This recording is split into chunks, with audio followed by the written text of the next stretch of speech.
Hej og velkommen til Den Røde Zone, en YouTube-kanal dedikeret til mit yndlingshold, Arizona Cardinals. Det her er en kanal, som jeg har tænkt over at lave i rigtig lang tid, og nu er den her. Jeg kommer til at lave noget watch-alongs, jeg kommer til at lave noget kampoptakt, jeg kommer til at break nogle news, kommer med mit take på det. Det er sådan lidt det, jeg tænker, det kommer til at handle om. I den her første video, der vil jeg lave et draft recap af Cardinals draft class her i 2025, da det er mest relevant. Der har lige været draft, så jeg håber, I bliver hængende og ser det. Den kommer lige om lidt.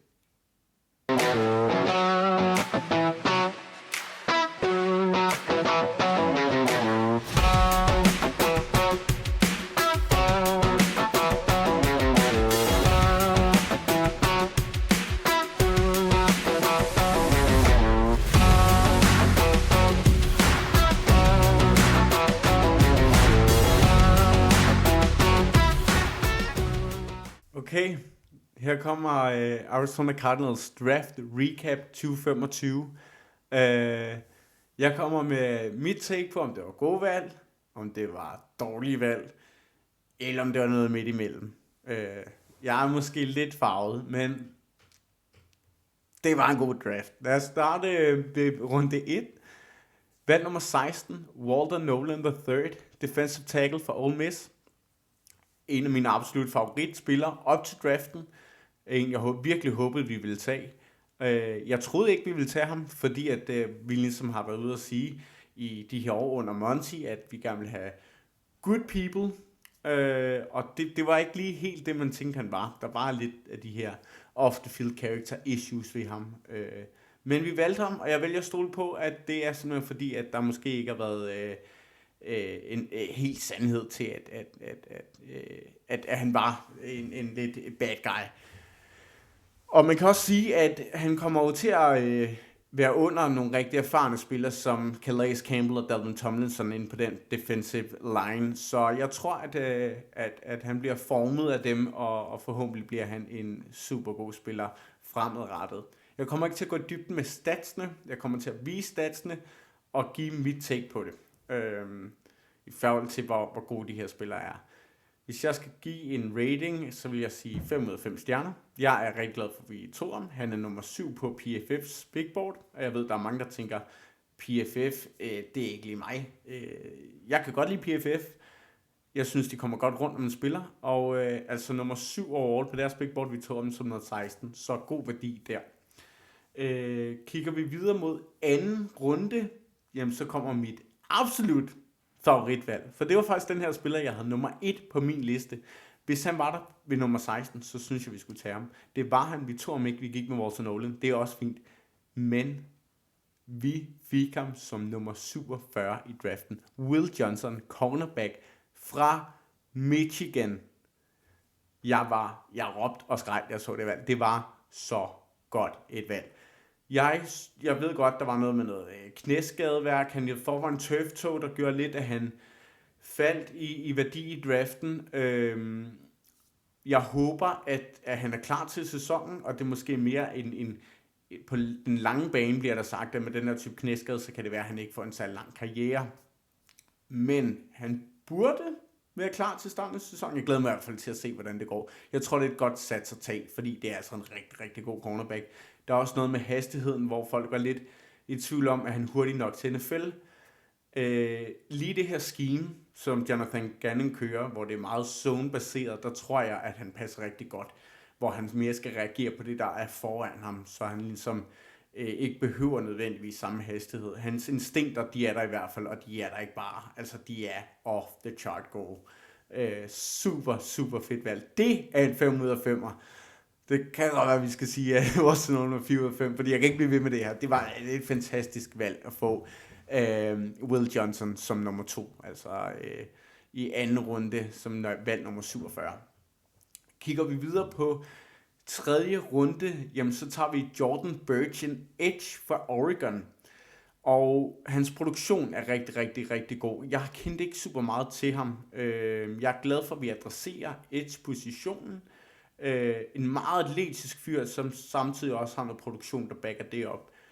Man kan se en spiller som Shamar Stewart, der er blevet taget i første runde.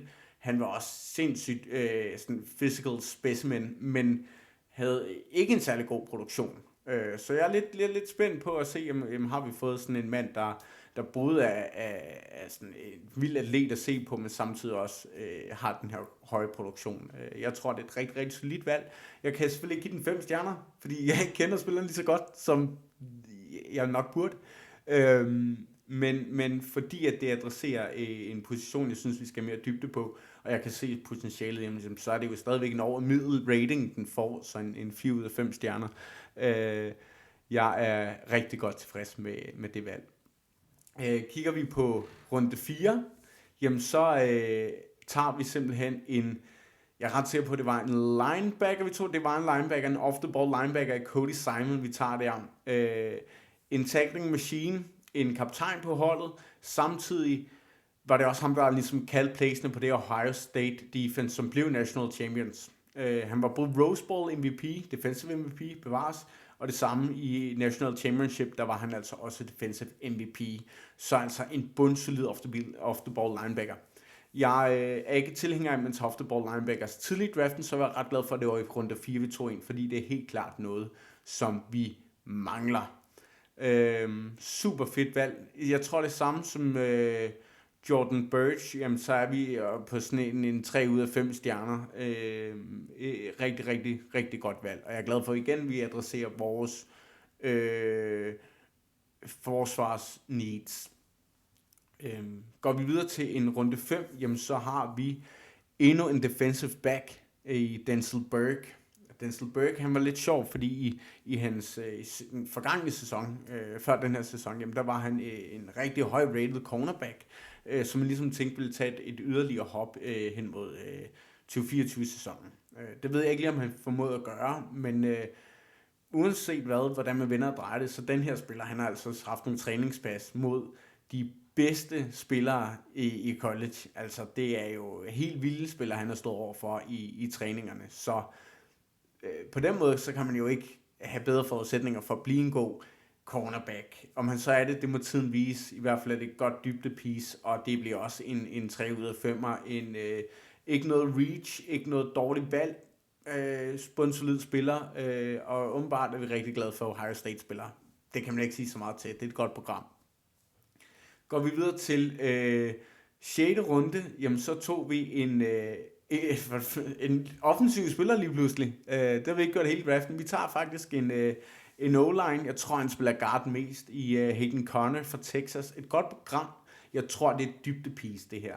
Jeg tror ikke, at det er en spiller, som kommer ind og har en stor impact, og det er ikke engang sikkert, at han når til det sidste 53-mands roster. Men spændende at se, og godt med noget competition derinde. Runde 7, der tager vi en special teamer. Tidligere Texas-spiller, så transferede han til Nevada og spillede der. Der kommer lidt mere ind på banen, og ikke kun på special teams. Men sådan rigtig special teams ace kalder man ham. Det er noget, han bare kan. Og det er jo altid godt at have, specielt i runde 7, værdien er måske ikke så høj, jamen få nogen, der kan tage de her positioner på special teams. Så spændende at se, hvad han kan. De runde 6 og runde 7 vil jeg ikke rigtig give en rating, fordi det kan være alt. Og det er ikke engang sikkert, at de er på holdet, når vi rammer de sidste cuts. Så jeg vil fokusere på, at vi ligesom har første 5 runder, dem vil jeg gerne kigge på. Og så lad os tage den derfra. Jeg synes, at det har været en rigtig god draft. Bedre end hvad jeg havde regnet med. Jeg var vant til at se altså også Steve Keim før i tiden, hvor at man tog nogle af de her meget lower division schools og skulle lige pludselig op og finde nogen, der kunne et eller andet, i stedet for at tage for nogle af de her lidt større programmer, som er vant til at vinde og spille mod de bedste. Det kan jeg faktisk godt lide, at vi gør nu. Så holdet her er kun blevet bedre. Draften var rigtig fed i år. Igen, det kan være om 2 år, en skimmer tilbage og tænker, Will Johnson nåede aldrig på banen. Han var jo skadet. Det gør Walter Nolan rydder sig ud i et eller andet møg alligevel, og sådan noget, man ved det jo ikke, men set spillermæssigt, jamen så er det nogle rigtig gode spillere, vi har fået, så er det bare, om det holder. Jeg er utrolig spændt. Jeg er glad for, at vi har fået nogle erfarne spillere ind, til ligesom at tage sig af de her unge spillere, og ligesom at agere mentor for dem. Så det var simpelthen min take på draften. Igen, jeg kommer ikke til at snakke mega meget stats omkring det her. I skal velkommen til at skrive kommentarer, hvor I spørger ind til den, hvis der er noget, jeg har glemt. Det her er den første video, jeg kommer til at køre. Ellers så er der tilføjet stats i løbet af den her video. I skal i hvert fald tusind tak, fordi I gider at følge med. Det her, det er Rasmus fra den. Goodbye.